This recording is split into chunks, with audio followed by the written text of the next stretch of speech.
तो चोखो मेला नाम के एक भक्त हुए पंढरपुर में। अच्छा, चोखो मेला जो है ये कोई मातृगर्भ से इनका जन्म नहीं हुआ। कई सारे ऐसे भक्त हैं हमारे भारत में जिन्होंने किसी माता पिता से जन्म नहीं लिया, ठाकुर जी ने उनको प्रादुर्भाव किया। तो चोखो मेला जी जो थे, इनका जन्म कैसे हुआ? देखो, प्रेम की अवस्था सुनिएगा। इनके माता पिता वे एक ब्राह्मण थे। तो विप्र कुल के दो दंपति दोनों नित्य एकादशी पर श्री पंडरीनाथ भगवान का दर्शन करने जाते थे। एक दिन की बात, पंडित जी के मन में आया कि हम श्री पंडरीनाथ भगवान का भोग लगाने के लिए कुछ आम ले चलें। तो आम लेकर के पंडित जी और उनकी घरवाली दोनों जब मंदिर जाने लगे, तो ठाकुर जी तो इतने प्रेमी हैं भक्तों के कि मंदिर तक आम लेकर के आए, तब तक ठाकुर जी से प्रतीक्षा नहीं हुई। भगवान एक ब्राह्मण का रूप धारण करके बाहर ही चले गए और बाहर जाकर के वो ब्राह्मण दंपति से कहने लगे, हमको बहुत जोर की भूख लगी है, हम बहुत दिन से भूखे हैं, आपके पास बहुत सारे आम हैं, इसमें से 2-3 हमको दे दो। अभी कुछ दिन पहले वृंदावन में मैं था, तो एक भक्त आया, वैष्णव आते मिलने। उसने कहा, महाराज जी, मैंने पहली बार सोचा कि मैं श्री जी को अमरूद का भोग लगाऊं, और मैं अमरूद लेकर के बड़े भाव से बरसाने जा रहा था। नहीं तो क्या हुआ? बोले, रास्ता में एक जगह टेम्पू रुका हमारा, ऑटो। इतने में महाराज जी बंदर आया और सबरे अमरूद फैला के और उनमें समेट करके भाग गए। और इतने सारे बंदर आए, सब लेके भाग, एक भी नहीं बचा। मेरा मन तो बड़ा खिन्न हुआ, श्री जी नाराज है मुझसे। मैंने कहा, अरे बाबड़े, श्री जी नाराज ना है, श्री जी से प्रतीक्षा ना है भाई कि तू ऊपर तक आवेगो, ऊपर अमरूद पधरावेगो, और कहीं ये बाहर खड़े पुजारी ने तेरे द्वारा दिए गए अमरूद बांट दिए तो श्री जी को तो भोग नहीं लग पाएगा। और ऐसा ही होता है, पुजारी जी को जो दे दो, पुजारी जी थोड़ी देर दिखा के और फिर सब में बांट देते हैं। तो श्री जी ने कही, इतने भाव से अमरूद लेके आ रहा हो, तो श्री जी ने अपनी गुप्त सेना भेजी, बोले बीचते ही हरण कर लाओ। और मैं सबरे अमरूद बंदर लेके भाज गए, श्री जी ने पा लियो, भोग लगा लियो। तो जब कोई बहुत प्रेम, बहुत आस्था, बहुत बहुत भाव से ठाकुर जी को कुछ चीज अर्पित करने जाता है ना, वो मंदिर तक पहुंच ही नहीं पाता, उससे पहले ही ठाकुर जी स्वीकार कर लेते हैं।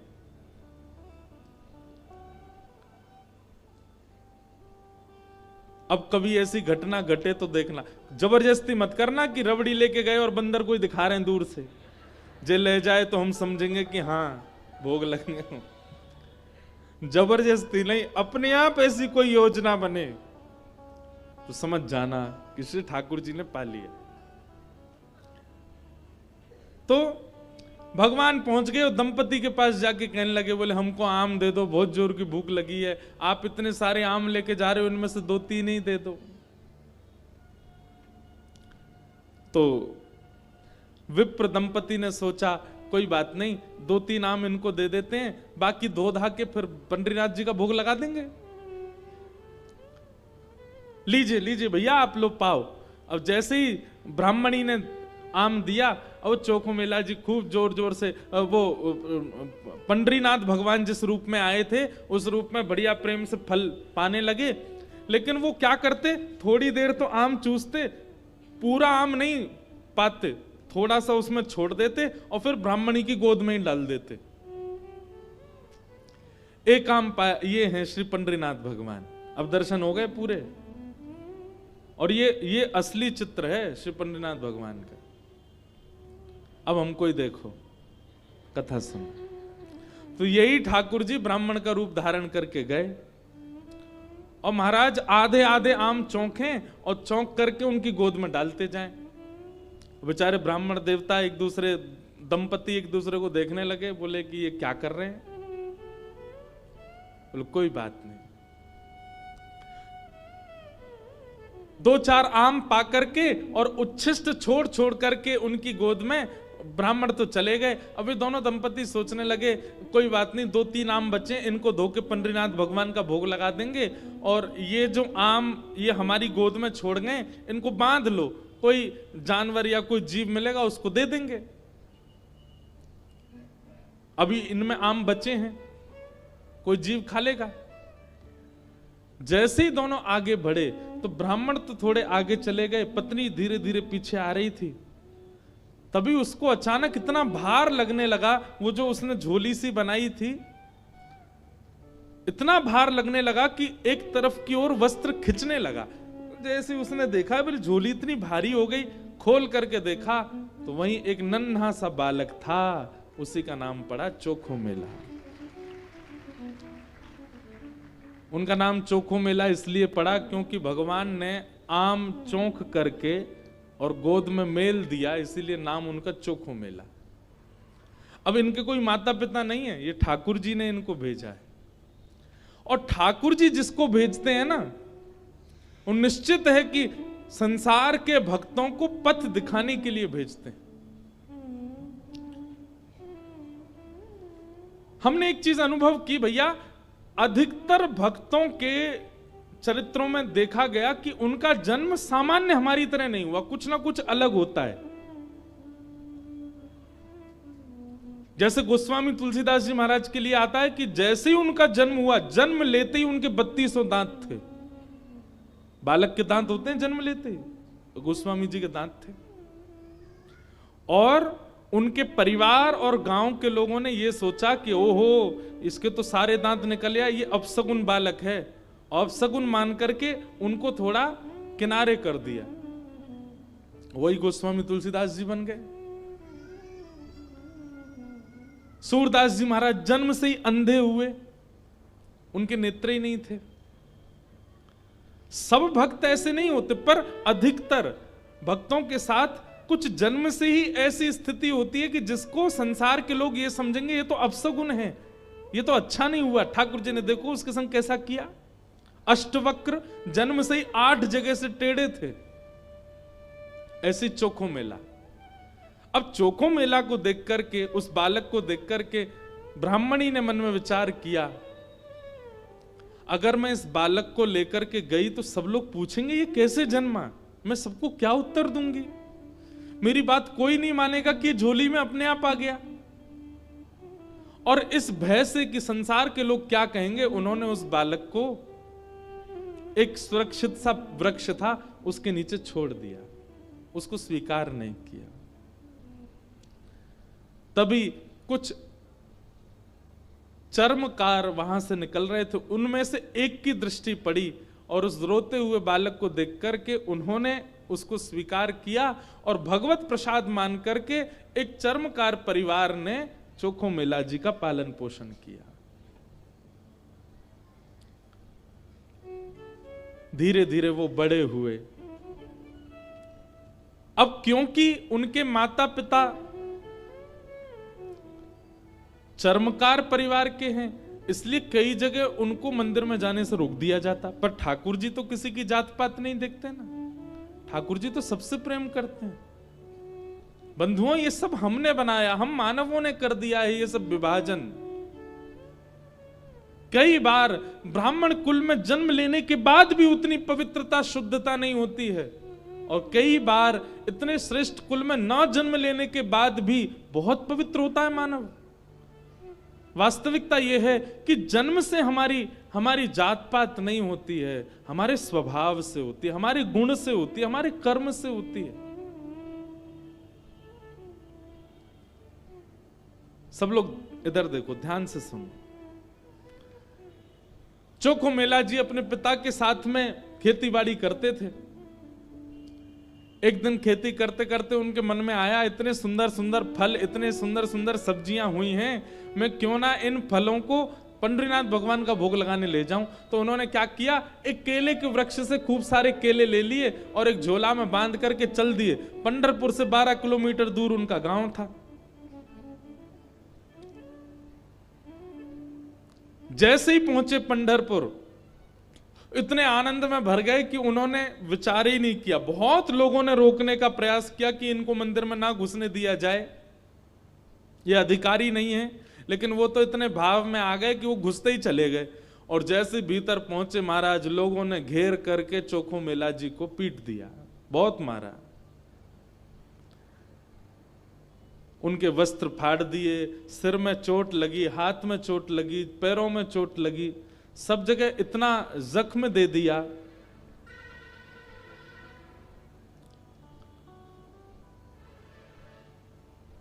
चोखो मेला जी रोते रोते वापस आ गए। पंडरीनाथ भगवान को भोग नहीं लगा पाए।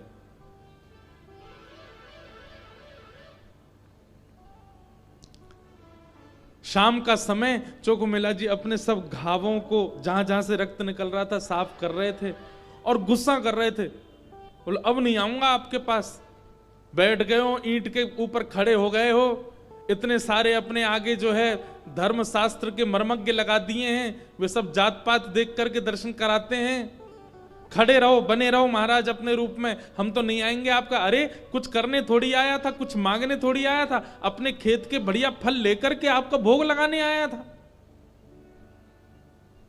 इतने में ही नील वर्ण के श्याम सुंदर पीतांबरी पहने चलते हुए चोखो मेला के पास प्रत्यक्ष प्रकट होके आ गए।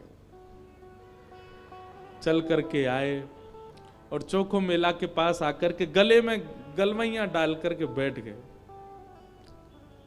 ए चोखा, नाम ही भगवान उसको चोखा बोलते। ए चोखा,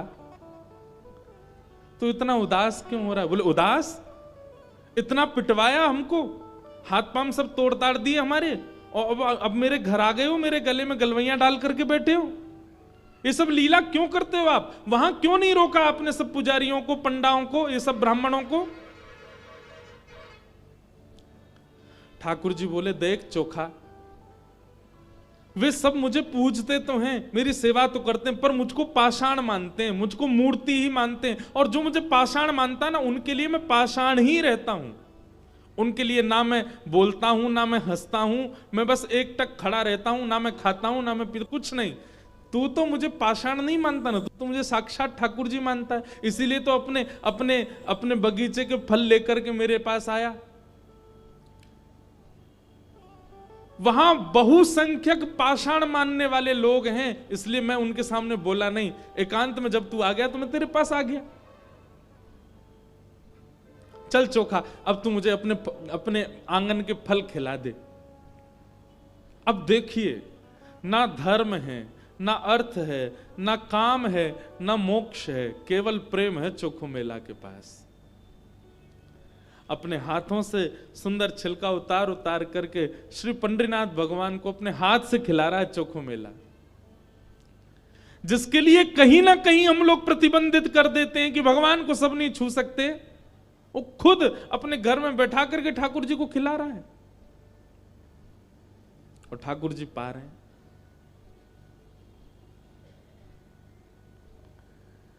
भगवान ने 2-3 केला पाए और 2-3 केला पाने के बाद में भगवान बोले ए चोखा सुन, अब मत खिला, अब बाकी के जितने बच्चे हैं ये सब मेरी पीतांबरी में बांध दे।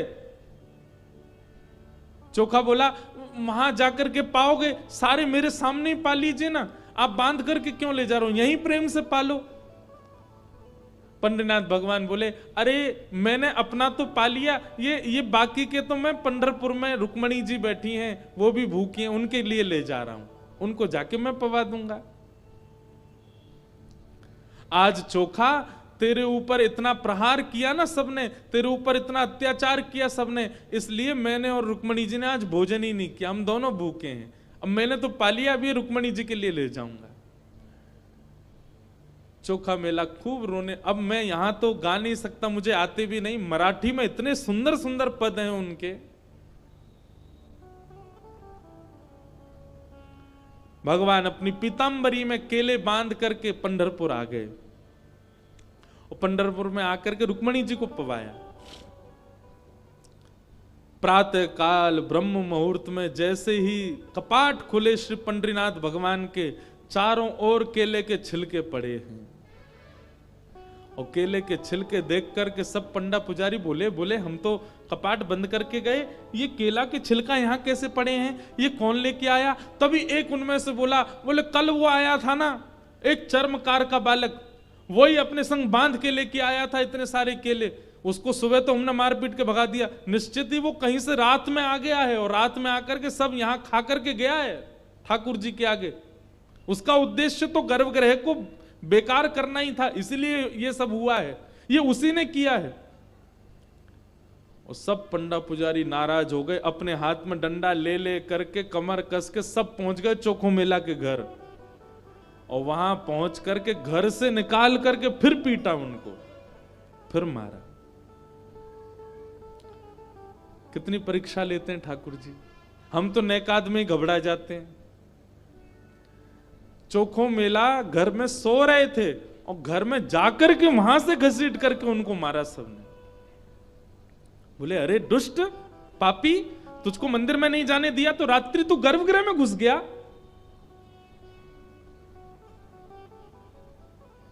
चोखो मेला पिटते रहे, नेत्रों से आंसू बहाते रहे, जय हो पंडरीनाथ, कैसी लीला करते हो, सुबह पिटवाते हो, रात में आकर के खा जाते हो मेरे हाथ से।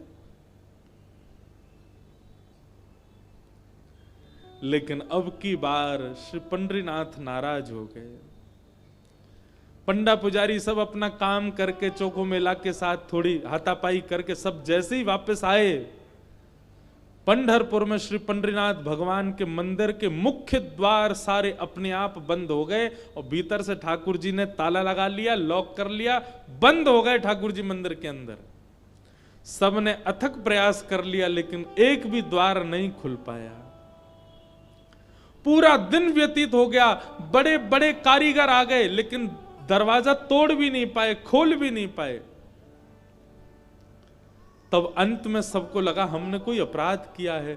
चारों ओर पंडा पुजारी और बड़े बड़े वेदज्ञ, बड़े बड़े मनीषी सब बैठ गए, हाथ जोड़ करके पंडरीनाथ भगवान की स्तुति गाने लगे। बोले नाथ, हमसे कोई अपराध हुआ तो आप हमें बताएं, दंड दे दें, लेकिन इस प्रकार नाराज होकर मत बैठो।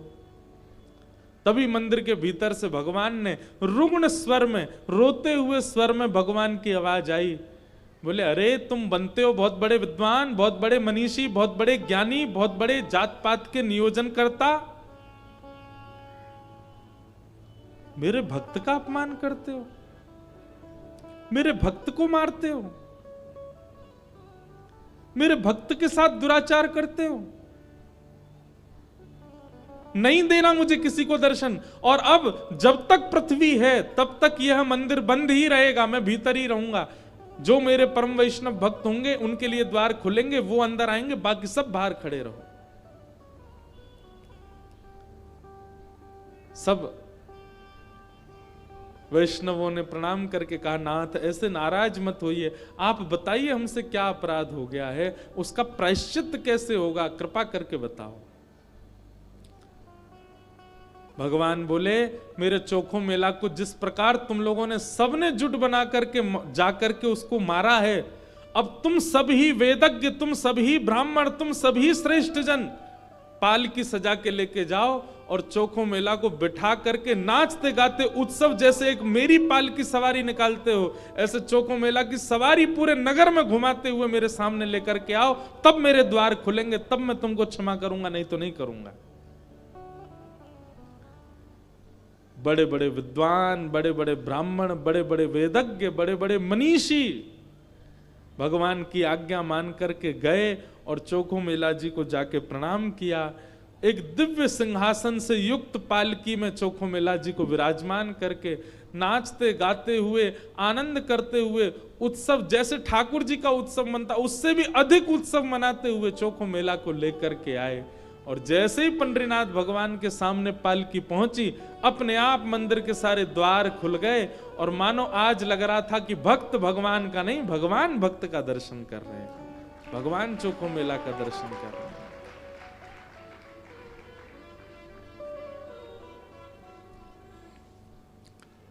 प्रेम बड़ा है, ज्ञान बड़ा नहीं, ज्ञान आवश्यक है, वैराग्य आवश्यक है, सब कुछ आवश्यक है, पर प्रेम प्रधान है। प्रेम के बगैर कहीं ना कहीं आप ठाकुर जी से दूर ही रहोगे। इसलिए भैया ज्ञान बहुत आवे इसकी कामना मत रखो, हमारा जप बहुत बने इसकी भी कामना मत रखो, हमारा नियम बहुत बने इसकी भी कामना मत रखो, हम नित्य तीर्थ जाते रहें ऐसी कामना भी मत रखो। कामना केवल एक रखो, हम जहां भी रहें, जैसे भी रहें, जिस स्थिति में रहें, हमारा प्रेम सदा बढ़ता रहे ठाकुर जी के प्रति। और श्रीमद् भागवत प्रेम प्रकट कराने वाला ग्रंथ है। ज्ञान चाहिए तो अन्य शास्त्रों को पढ़ लीजिए, वैराग्य चाहिए तो अन्य शास्त्रों के पास चले जाइए। आपका पाप का एक सिम्टम सुनना चाहेंगे? हमारे अंदर पाप आया है तो एक लक्षण हमारे अंदर आएगा, क्या? हम किसी से ईर्ष्या करते हैं, द्वेष करते हैं, किसी के प्रति छल करते हैं, कपट करते हैं, ये सब पाप का ही स्वरूप है। परंतु पाप हावी हो जाएगा तब हम अधर्म का मार्ग लेकर के कैसे भी सामने वाले का अनित करने का विचार करने लग जाएं, तो समझ जाना पाप आपके भीतर घर कर चुका है। ठीक है, आपसे ज्यादा श्रेष्ठ कोई बन गया, ईर्ष्या हुई, इतना चलेगा, लेकिन आपने कुछ किया नहीं, अपने काम में लगे रहे। लेकिन जिस दिन ईर्ष्या के कारण आप उसका अनहित करने का मन बनाने लग जाओ, उसी दिन समझ जाना कि पाप आपके चित्त में भयंकर रूप से विद्यमान हो गया। ईर्ष्या हो रही है यहां तक ठीक है, पर ईर्ष्या के कारण आप उसका अनहित करने लग जाओ और उसी की योजनाएं बनाने लग जाओ, ये पाप आपके चित्त में घर करके बैठा है, उसी का परिणाम है।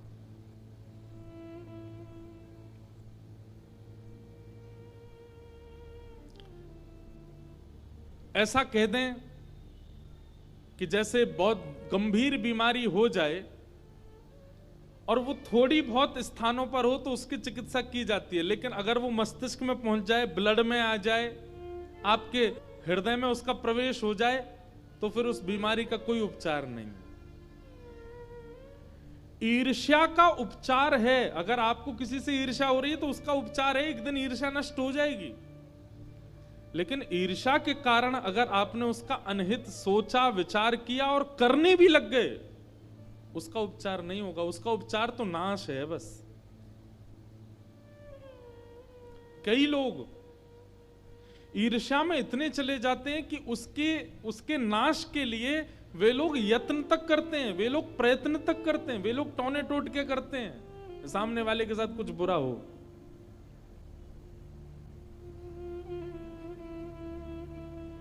अरे कहां तक कहें, मंदिर भी इसीलिए जाते हैं कि हमारा पड़ोसी आजकल बहुत चौड़ रहा है, बहुत बढ़िया कमा रहा है, खा रहा है, सब बढ़िया चल रहा है, उसके संग कुछ अनहित होना चाहिए, इसलिए मंदिर जा रहे हैं। समझ जाइए कि आपके ऊपर कलयुग का पाप का पूर्ण रूपेण प्रभाव हो चुका है, क्योंकि आप ईर्ष्या से ऊपर उठ करके अब उसका अनहित चाहते हैं।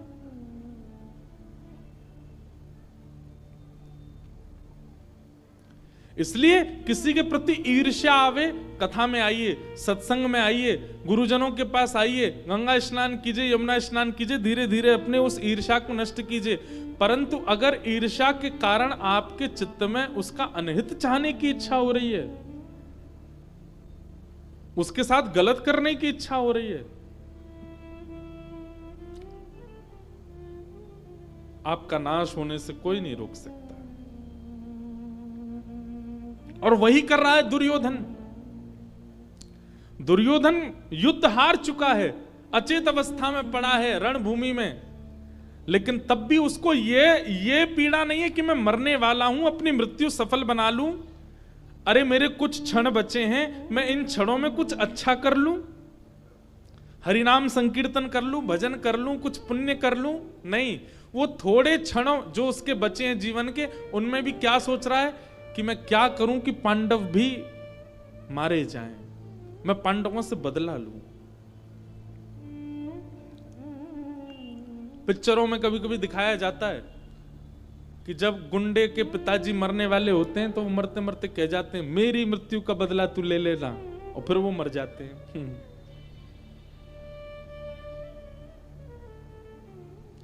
ये पिक्चरों तक अच्छी बात है, पर जीवित अवस्था में ऐसी स्थिति ना आवे। अरे अंतिम श्वास, हम कभी कभी देखते हैं फ्लाइट में हो, कभी कहीं जा तो कभी देखते हैं पिक्चर, उसमें जब ऐसी तब सोचते हैं अरे यार अंतिम श्वास ले रहा था, कम से कम राम नाम तो बोल जाता, अंतिम श्वास ले रहा था नारायण नारायण ही बोल के चला जाता, उसमें भी बदला लेने की भावना रख के गया। इसलिए भैया कभी विचार में भी अगर आ गया हो आपके कि मुझे उससे बदला लेना है, उसके साथ ऐसा कुछ करना है कि उसका काम खराब हो या जो, समझ जाइए क्या पता इस कथा के माध्यम से ठाकुर जी आपको कुछ संकेत दिलाना चाहते हैं, ये नाश का कारण बनेगा। संसार में हर व्यक्ति अपना प्रारब्ध भोग रहा है, वो कभी ना कभी कुछ अच्छा करके, भले इस बार वो अच्छा इंसान नहीं है, कभी कुछ उसने अच्छा किया इसलिए वो भोग रहा है, भोगने दीजिए। आप क्यों कुछ ऐसे यत्न करो कि उससे उसका बुरा हो।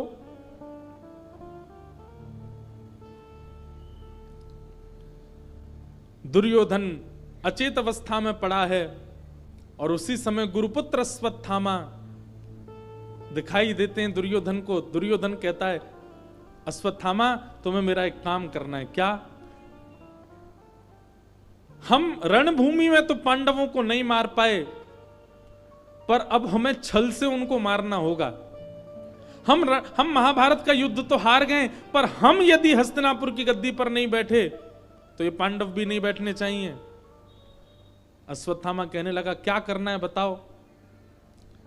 बोले रणभूमि में तो नहीं मार पाए, सोते हुए इन योद्धाओं को इनके शिविर में जाके मार दो, सोते हुए मार दो। किसी को क्या पता चल रहा, हम भी मारे गए वो भी मारे गए, हस्तिनापुर की गद्दी पर ना हम बैठेंगे ना वो, कम से कम चैन से मर तो पाएंगे। कितनी विषम स्थिति है कि व्यक्ति को किसी को पीड़ा देने में चैन मिलता है। ये पाप नहीं है तो क्या है? ये कलयुग का महाप्रभाव नहीं है तो क्या है? किसी को पीड़ा में देख करके आपको प्रसन्नता होने लग जाए, किसी को पीड़ा में देख करके आप खुश होते हो, ये महापाप है।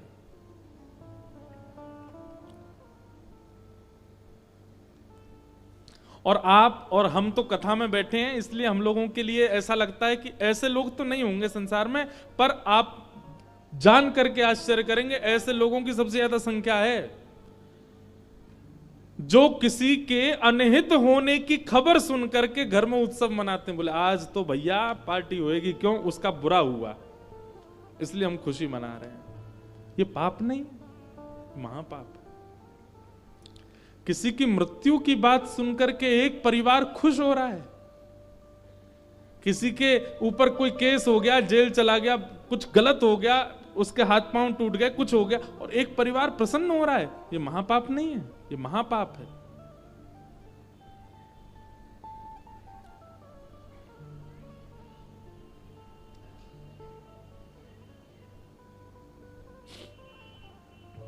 अश्वत्थामा अर्धरात्रि में गए पांडवों को मारने के लिए, लेकिन जिनके रक्षक सुदर्शन चक्रधारी उनको कौन मार सकता है? पांडवों को अर्धरात्रि में ही लेकर के भगवान कहीं और चले गए। अश्वत्थामा ने आकर के सोते हुए, अंधेरे के कारण देख नहीं पाया, द्रौपदी के सोते हुए बालकों को मार दिया और उनके सर धड़ से अलग करके एक थैला में भर के ले गया दिखाने के लिए दुर्योधन को कि देखो मैंने अपना काम कर दिया। दुर्योधन से जाकर के कहा देखो दुर्योधन मैंने काम कर दिया, मैंने 5 पांडवों को मार दिया। दुर्योधन बोला मुझे विश्वास नहीं होता। बोले इसीलिए मुझे पता था तुमको विश्वास नहीं होगा, मैं सर लेके आया उनके। दुर्योधन ने प्रकाश करके जैसे ही देखा, अरे मूर्ख, ये पांडव नहीं है, ये द्रौपदी के 5 पुत्र हैं, निर्दोष बालक।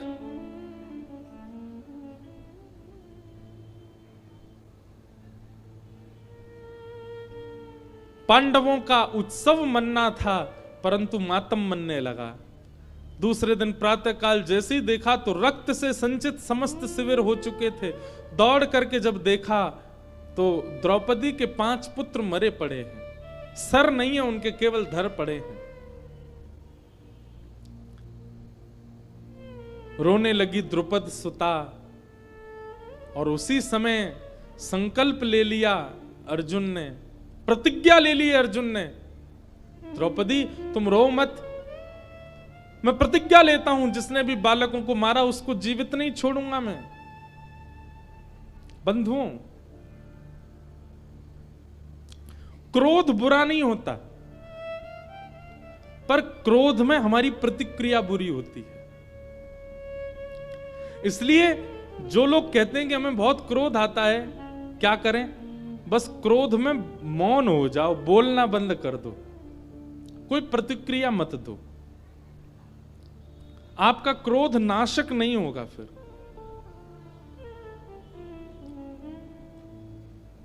क्रोध आने दीजिए, बस आप क्रोध में बोलना बंद कर दीजिए। कठिन होगा लेकिन फिर भी करो, एक आध बार थोड़ी बहुत आवाज निकलेगी, 2-4 बार प्रैक्टिस करोगे तो फिर अपने आप सीख जाओगे। क्रोध में मौन हो जाओ, बोलो ही मत। चाहे कोई कितना भी छेड़े, कितना भी बुलवावे, कितनी भी कस्में वादे कर दे, फिर भी मत बोलो। जब तक मत बोलो जब तक क्रोध शांत ना हो जाए।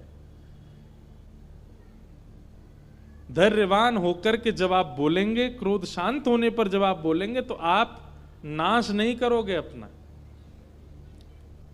कुछ अच्छा ही निकलेगा आपके मुख से। तो क्रोध बुरा नहीं होता, क्रोध में प्रतिक्रियाएं बुरी होती हैं, क्रोध में प्रतिक्रियाएं नाशक होती हैं। और एक बात सुन लीजिए, क्रोध को कम करने का एक ही उपाय है कि क्रोध में प्रतिक्रियाएं करना। जैसे आप कम कर दोगे, 1 बार 2 बार 3 बार 5-6 बार में, धीरे धीरे जब प्रतिक्रिया ही नहीं दोगे, धीरे धीरे अपने आप क्रोध कम हो जाएगा। फिर आपके सामने कोई कितना भी कुछ कर दे, आपको क्रोध आएगा ही नहीं, क्योंकि आपने प्रतिक्रियाएं ना दे करके अपने क्रोध में प्रतिक्रिया करने का मतलब क्या है? जलती हुई अग्नि में कपूर डालना, उसको और तेज करना। जब व्यक्ति क्रोध आने पर प्रतिक्रिया देता है तो उसका क्रोध अगली बार और ज्यादा बढ़ जाता है। लेकिन जो व्यक्ति क्रोध आने पर प्रतिक्रिया ही नहीं देता, अग्नि में घी ही नहीं डालोगे, तो धीरे धीरे अग्नि शांत हो जाएगी, धीरे धीरे अग्नि का तेज कम हो जाएगा। ठीक वैसे क्रोध है, कुछ पकड़ लो, कुछ जकड़ लो, हाथ की मुट्ठियां बांध लो, आंख बंद करके ऐसे बैठ जाओ, लेकिन बोलो मत, चाहे कुछ हो जाए। क्रोध में मौन हो रो। बताओ, कोई एक को समझ में आई बात? इतने लोगों में एक ने समझी।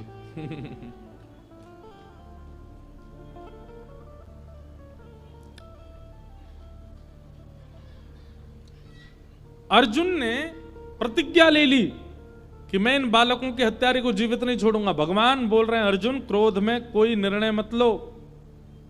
लेकिन क्रोधी व्यक्ति किसी की सुनता नहीं है।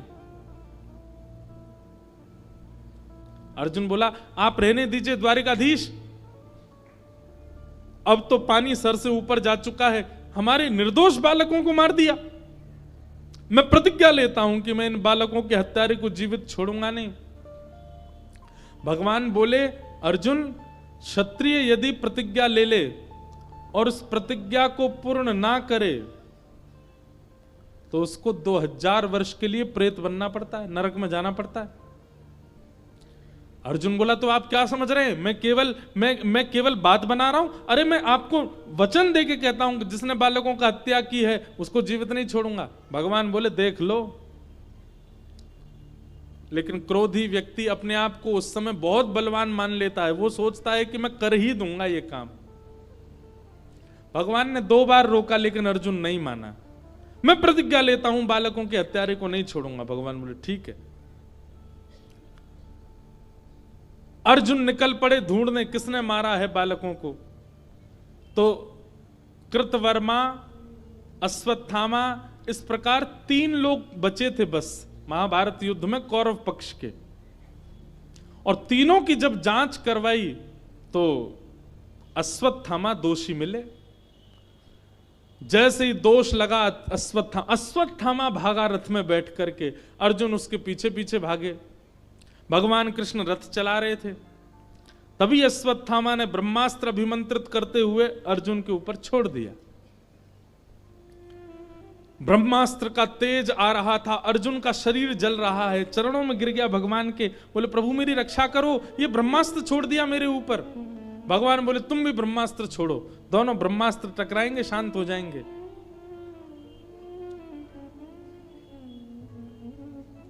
अर्जुन ने किसी प्रकार से ब्रह्मास्त्र शांत करके अश्वत्थामा को पकड़ लिया और पकड़ करके उसके हाथ और पैर बांध करके अपने रथ के चक्के से बांध दिया और घसीटते हुए लेके आ रहा है। यहां पांडवों की समस्त सेना और पांडव और द्रौपदी सब रुदन कर रहे थे। तभी किसी ने हल्ला किया, अर्जुन बालकों के हत्यारे को पकड़ लाया है। सब देखने के लिए बाहर आ गए, देखें तो सही किसने मारा इन निर्दोष बालकों को। हाथ पैर बंधे हुए अश्वत्थामा के। अश्वत्थामा कौन है? पांडवों के गुरु कृपाचार्य का पुत्र है, यानी कि गुरु पुत्र है। अश्वत्थामा को जैसे ही देखा द्रौपदी ने, तुरंत बोल पड़ी द्रौपदी और क्या कहती है? द्रौपदी कह रही है कि तथा हतम पशुवत पाशवत्थ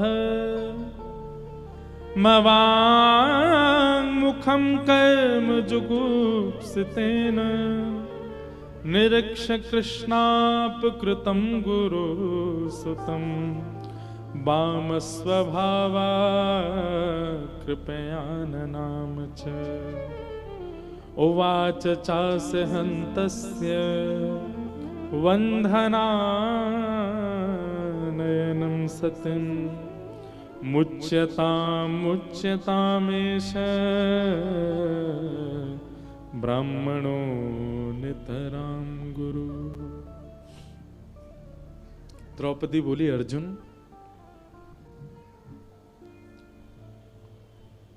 तुम किसको पकड़ के लाए हो? अर्जुन बोला, तुम्हारे बालकों का हत्यारा है अश्वत्थामा। द्रौपदी बोली, तुम ये क्यों भूल गए हो कि ये हमारे गुरु का बेटा है, ये गुरुपुत्र है और गुरुपुत्र गुरु के समान होता है। अर्जुन, हम क्षत्रिय हैं और ये ब्राह्मण हैं, ब्राह्मण पूजनीय होता है। अर्जुन बोला, ये सब बातें बाद की विचार की होती है, पर आतताई का कोई धर्म नहीं होता, आतताई का कोई घर परिवार नहीं होता। ये आतताई है, बालकों का हत्यारा है। इसके प्रति ये भावना थोड़ी रखेंगे कि ये गुरुपुत्र है, ये ब्राह्मण है। और मैंने प्रतिज्ञा ली है कि मैं बालकों के हत्यारे को जीवित नहीं छोड़ूंगा, मैं तो इसको मारूंगा। द्रौपदी बोली, अर्जुन, क्या इसको मारने से मेरे मरे हुए 5 पुत्र जीवित हो जाएंगे? अर्जुन बोले, नहीं। सुनो, बात सुनो, कथा सुनो, अभी ताली नहीं बजाओ, कथा सुनो। द्रौपदी कहती है, क्या इसको मारने से मेरे पुत्र जीवित हो जाएंगे? अर्जुन बोला, नहीं। तो फिर उसको क्यों मारना? और दूसरी बात, अगर तुमको मेरे ऊपर इतनी दया आ रही है कि मेरे 5 पुत्र मारे गए, तो एक तरफ दृष्टि उठा करके देखोगे तो 5 पुत्र भले ही मेरे चले गए, पर 5 पति जीवित हैं। अश्वत्थामा की मां विधवा पहले हो चुकी है और केवल एक पुत्र है उनका, और इसको भी तुम मार दोगे तो ना पति है ना पुत्र है, अकेली हो जाएगी। ये महापाप नहीं होगा कि हम एक अबला दुर्बला नारी के सारे सहारों को छीन लें? मेरे 5 पुत्र छीन लिए गए, पर 5 पति जीवित हैं, मैं इनके सहारे रह लूंगी। लेकिन अश्वत्थामा की मां के लिए तो विचार करो अर्जुन, उनके पति भी नहीं हैं और एकमात्र पुत्र है, उसको भी मार दोगे तो पुत्र मरने की क्या वेदना होती है, ये मैं अभी जूझ रही हूं इससे, मुझे पता है। मैं नहीं चाहती कि जिस वेदना में एक मां है उस वेदना में दूसरी मां भी जाए। अश्वत्थामा, अर्जुन मेरी आज्ञा मानिए, क्योंकि मेरे पुत्र मरे हैं अश्वत्थामा को मत मारो। अर्जुन अब सोच में पड़ गए, मैं क्या करूं। युधिष्ठिर की ओर देखा, भैया आप आज्ञा कीजिए, आप समझाइए ना द्रौपदी को। युधिष्ठिर कहने लगे, नहीं अर्जुन, द्रौपदी ठीक कह रही है, द्रौपदी की बात में बल है, अश्वत्थामा को मत मारो। भीम कहने लगा, बोले सबको छोड़ अर्जुन, तू तलवार मुझे दे, मैं मार देता हूं इसको। नकुल सहदेव की ओर देखा, नकुल सहदेव भी बोले, हम भी द्रौपदी के पक्ष में, इसको मत मारो। प्रजा की ओर देखा तो प्रजा कहने लगी, हमारे हवाले कर दो, हम मार देंगे। और सबकी ओर देखते हुए जब अंत में श्री कृष्ण की ओर देखा तो आलोक्य वदनम सख्य, अर्जुन ने जब श्री कृष्ण की ओर देखा, अपने सखा की ओर देखा, भगवान ने जैसे मानो एक रूठा हुआ व्यक्ति अपना मुख फेर लेता है, ऐसे ठाकुर जी ने रूठ के मुख फेर लिया। क्यों? क्योंकि भगवान तो पहले ही मना कर रहे थे अर्जुन को कि अर्जुन ये प्रतिज्ञा मत ले, तू बालकों के हत्यारे को मार देगा। लेकिन अर्जुन ने तब नहीं माना था। भगवान के चरणों में प्रणाम करके बोलने लगा, बोले प्रभु आप आज्ञा कीजिए ना, मैं क्या करूं। भगवान बोले, नहीं नहीं, तू तो पहले ही निर्णय ले चुका था, अपनी प्रतिज्ञा पूरी कर। और मेरे से क्यों पूछ रहा है? द्रौपदी के बालक मारे गए हैं, द्रौपदी की जो आज्ञा हो वो कर। अब देख अर्जुन, तेरी प्रतिज्ञा है कि बालकों के हत्यारे को मारेगा, तो इसको मार दे। लेकिन द्रौपदी के बालक मारे गए हैं, तो द्रौपदी की आज्ञा के बिना तू नहीं मार सकता। द्रौपदी कहती है नहीं मारो, तो इसको मत मारना। लेकिन भीम तुम्हारे बड़े भैया हैं, वो कह रहे हैं कि तू हट जा, मैं मार दूं, तो उनकी आज्ञा मानो। लेकिन युधिष्ठिर तुम्हारे सबसे बड़े भैया हैं, उनकी बात तो तुमको माननी चाहिए। वो कह रहे हैं मत मारो, तो तुमको नहीं मारना चाहिए। मारो मत मारो, मारो मत मारो, मारो मत मारो। भगवान ने इसी के बीच अर्जुन को छोड़ दिया। अर्जुन बोला सबकी छोड़ो, आप अपनी राय बताओ, मैं क्या करूं। भगवान मंद मंद मुस्काए, बोले सोच ले, दे दूं राय। बोले हाँ, करेगा ना पालन? बोले बिल्कुल करूंगा। भगवान कहते हैं कि ब्रह्म बंधु न हंतव्य आतताई बधारण मय्यैवो भयमां मातम परिपायानुशासनम्।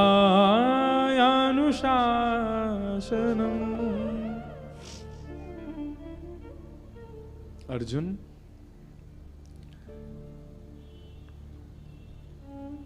ब्राह्मण कैसा भी क्यों ना हो, उसको मारना नहीं चाहिए।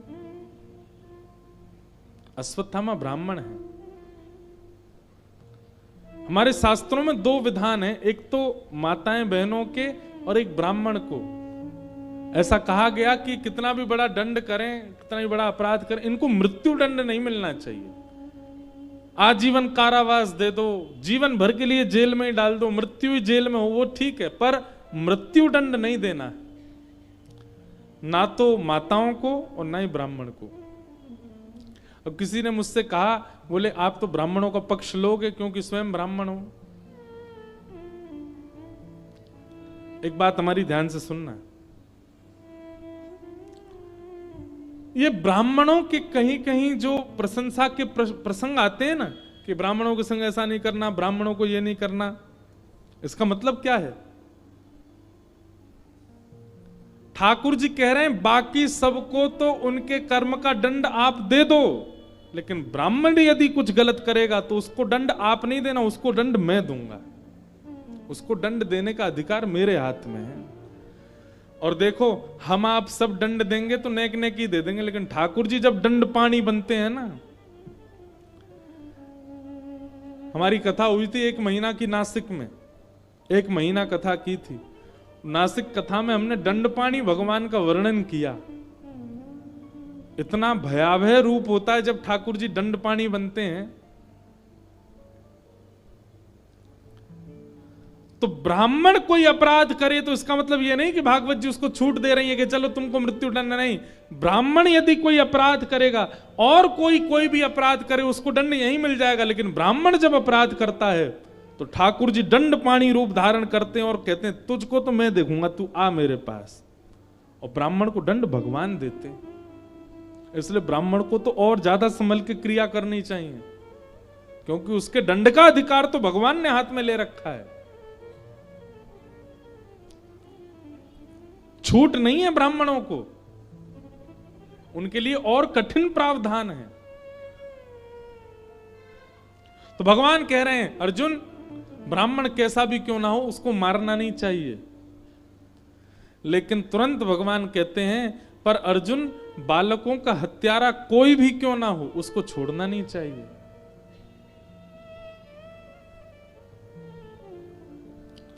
अर्जुन बोला गलती कर दी आपसे पूछ के तो मैंने, ये कैसा निर्णय दिया आपने?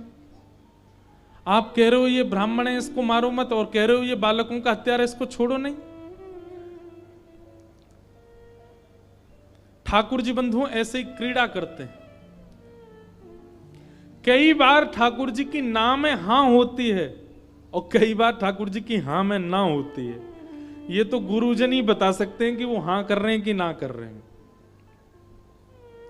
कई बार हमें लगता है कि ठाकुर जी की शायद इसमें रजामंदी है, पर नहीं, वो दिखा ऐसा रहे हैं कि उनकी रजामंदी पर है नहीं है। श्री कृष्ण के आश्रय में रहना बहुत आसान नहीं है, बहुत दिमाग घूम जाता है महाराज।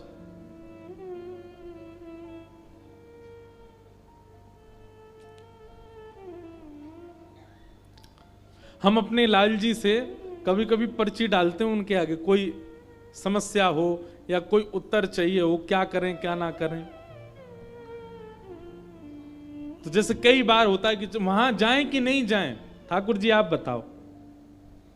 तो 3 पर्ची डालते हैं, एक में हां, एक में ना, और तीसरी वाली डालते हैं कि ठाकुर जी कह रहे हैं जैसी तेरी मर्जी। ज्यादातर तो वो तीसरी वाली पर्ची उठती है, बोले जैसी तेरी मर्जी, हमसे मत पूछे।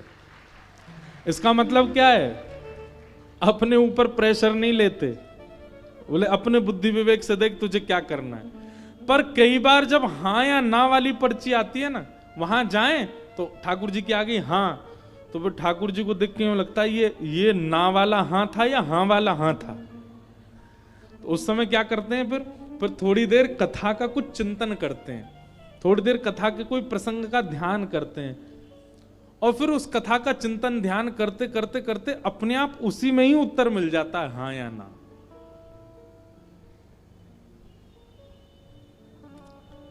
तो श्री कृष्ण को समझना थोड़ा टेढ़ा तो है, पर समझ में आ जाए तो आनंद भी उतना ही है।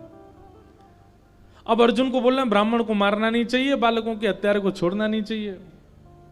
अर्जुन बोला एक ही बात बता दो, क्या करूं, मारूं कि छोड़ूं? भगवान बोले अब ये तेरा निर्णय, मैंने तो अपना दे दिया। ब्राह्मण को मारना नहीं चाहिए, बालकों के हत्यारे को छोड़ना नहीं चाहिए। अर्जुन ने थोड़ी देर ध्यान लगा करके अपनी बुद्धि पर थोड़ा दबाव डाला, चिंतन किया कि मैं क्या करूं। तब अर्जुन को समझ आया ये ब्राह्मण है इसलिए इसको मृत्यु दंड नहीं दे सकते, ये बालकों के हत्यारा इसलिए इसको जीवित नहीं छोड़ सकते। इसका मतलब मुझे ऐसा कुछ करना है जिससे ये जीवित भी रहे और हर क्षण मरता भी रहे। और उसके लिए एक ही उपाय है, क्या? अश्वत्थामा गुरुपुत्र है, इसका बहुत सम्मान है, सब लोग इसको प्रणाम करते हैं। बहुत सम्मान करने वाले समस्त हस्तिनापुर के वासियों के मध्य इसका अपमान ही इसका मृत्यु दंड है। और भरी सभा भरे समाज में मणिम जहार मूर्धन्यम, उसके ब्रह्म तेज की मणि को निकाल करके अश्वत्थामा की आधी मूंछ, आधी दाढ़ी और शिखा छेदन करके सबके सामने उसका अपमान करते हुए उसको जीवित छोड़ दिया।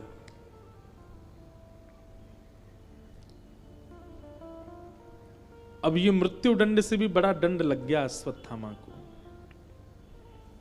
अश्वत्थामा मानो प्रार्थना कर रहा था कि इससे अच्छा तो मार ही देते, जीवित क्यों छोड़ दिया, वो भी अपमान करके।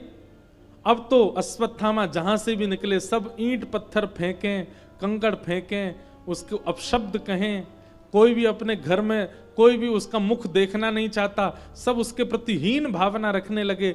जहां भी अश्वत्थामा पहुंच जाता है सब लोग अपने घरों में चले जाते हैं, छतों से ईंट पत्थर फेंकने लगते हैं।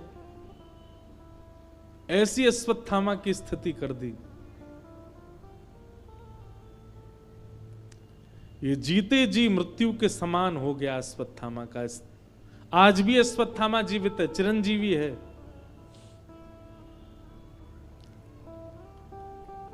अश्वत्थामा ने अपने अपमान का बदला लेने का मन बना लिया। बोले इसने ठीक नहीं किया मेरे साथ, मैं बदला तो लूंगा। पांडवों के 5 वंशधरों को मैंने मार दिया, अब इनके वंश में केवल एक बालक है जो इनका तर्पण करने वाला होगा, जिसका भी जन्म ही नहीं हुआ, जो अभी मां के गर्भ में है। कौन? अर्जुन के पुत्र अभिमन्यु की पत्नी के गर्भ में पल रहा नवजात बालक। यदि उसको मैंने मार दिया जन्म लेने से पहले ही, तो ये पांडव, इनके यहां कोई जल देने वाला भी नहीं बचेगा, इनके यहां कोई श्राद्ध करने वाला भी नहीं बचेगा। और गर्भवती उत्तरा को मारने के लिए ब्रह्मास्त्र छोड़ दिया अश्वत्थामा ने। उत्तरा के गर्भ की ओर जैसे ही ब्रह्मास्त्र आने लगा, व्याकुल हो गई उत्तरा, दौड़ने लगी द्वार की ओर। तभी देखा कि भगवान श्री कृष्ण रथ में बैठे हैं, चारों तरफ सब पांडव और हस्तिनापुर के वासी भगवान को विदा कर रहे हैं, भगवान द्वारिका को प्रस्थान कर रहे हैं। तभी दोनों भुजा उठा करके उत्तरा दौड़ी दौड़ी गई कि पाही पाही महायोगिल देव देव जगतपते नान्यम तद भयम पश्ये यत्र मृत्यु परस्परम। दौड़ी दौड़ी गई उत्तरा और भगवान के चरणों में प्रणाम करने लगी। हे जगतपति, आप मेरी रक्षा करो, आप ही मेरी लाज बचा सकते हैं नाथ। उत्तरा को दोनों भुजा उठा के दौड़ते आते देख भगवान ने अपना रथ रोक दिया। तुरंत भगवान ने मनस्थिति पहचान ली, अरे अश्वत्थामा ने इसके ऊपर ब्रह्मास्त्र छोड़ दिया इसके बालक को मारने के लिए। भगवान एक रूप से बाहर खड़े हैं, दूसरे रूप से अंगुष्ठ मात्र रूप धारण करके उत्तरा के गर्भ में प्रवेश किया और अपनी चक्रा नाम की गदा को इतनी द्रुत गति से घुमाया, आकाश में ही ब्रह्मास्त्र नष्ट हो गया और उस बालक की रक्षा हो गई। नहीं मार पाया अश्वत्थामा। बंधुओं, महानता ये नहीं कि ठाकुर जी ने उत्तरा के गर्भ में प्रवेश करके बालक की रक्षा की, महानता ये थी कि जैसे आप सबने अभी ताली बजाई ना, ऐसी पांडवों ने भी ताली बजाई थी जब आकाश में ब्रह्मास्त्र नष्ट हो गया और सब जय जयकार करने लगे, द्वारिकाधीश की जय, कृष्ण कन्हैया लाल की जय, हमारे नटवर गोपाल की जय, अरे हमारे लाला ने आज उत्तरा के गर्भ के बालक को बचा लिया। महानता ये थी कि ठाकुर जी पांडवों को शांत करते हुए कहने लगे, अरे तुम पागल हो, मेरी जय जयकार क्यों कर रहे हो? सब कहने लगे आपने उत्तरा के बालक को बचाया। बोले मैं तो तुम्हारे सामने खड़ा हूं, मैं तो हिला भी नहीं यहां से, मैंने कैसे बचा लिया? पांडव बोले तो फिर कैसे बचा? बोले मैंने नहीं बचाया, उत्तरा के धर्म ने, उत्तरा के नियम ने, उत्तरा के पाठ पूजा ने, उत्तरा के पातिव्रत ने, उत्तरा के नियम धर्म ने उसकी रक्षा की है, मैंने उसकी रक्षा नहीं की। मतलब रक्षा करते तो ठाकुर जी हैं, पर श्रेय आपको ही दे देते हैं। अरे पहाड़ों पे गाड़ी चला रहा था मैं, आगे से ट्रक आया और मैंने ऐसे करके बचा ली गाड़ी, उस समय ठाकुर जी हंसते हैं,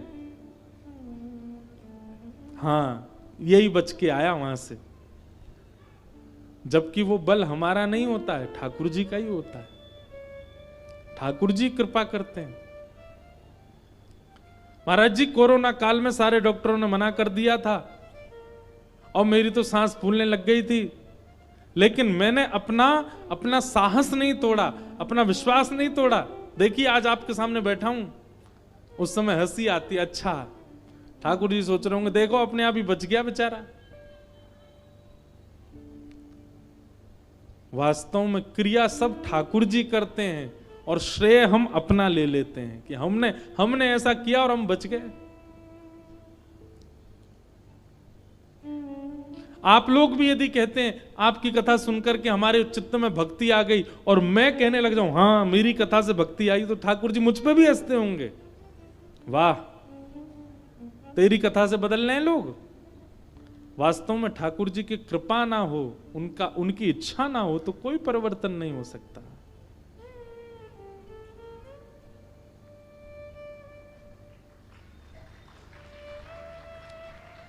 बड़े धीमे जागते हो आप लोग। आधी बात हो जाती तब तो याद आता है।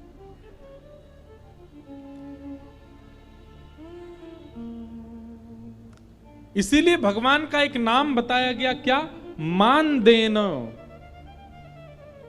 ठाकुर जी से एक चीज सीखो, सब कुछ करने के बाद भी श्रेय ना लेना। सब कुछ व्यवस्थित करने के बाद भी उसका श्रेय ना लेना, यह ठाकुर जी का स्वभाव है। और हमारा स्वभाव कैसा है? सब कुछ किया किसी और ने, पर हम ये सोचते हैं हमारा नाम भी आ जाए।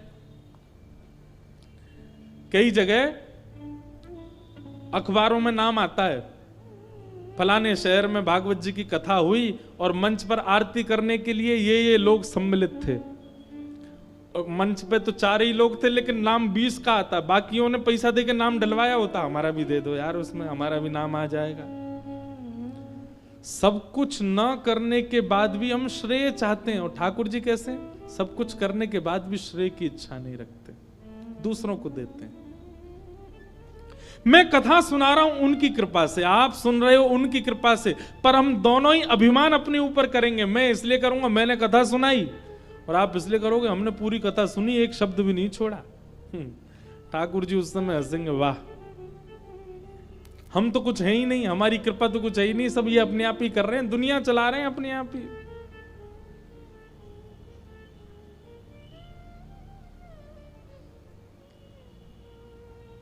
वाह, एक भाव है,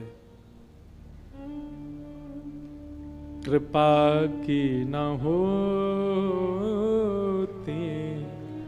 जो आदत तुम्हारी, कृपा सुनी ही रहती अदालत तुम्हारी,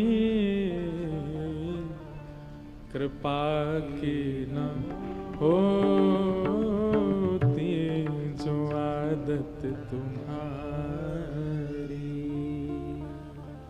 कृपा की न होती जो आदत तुम्हारी।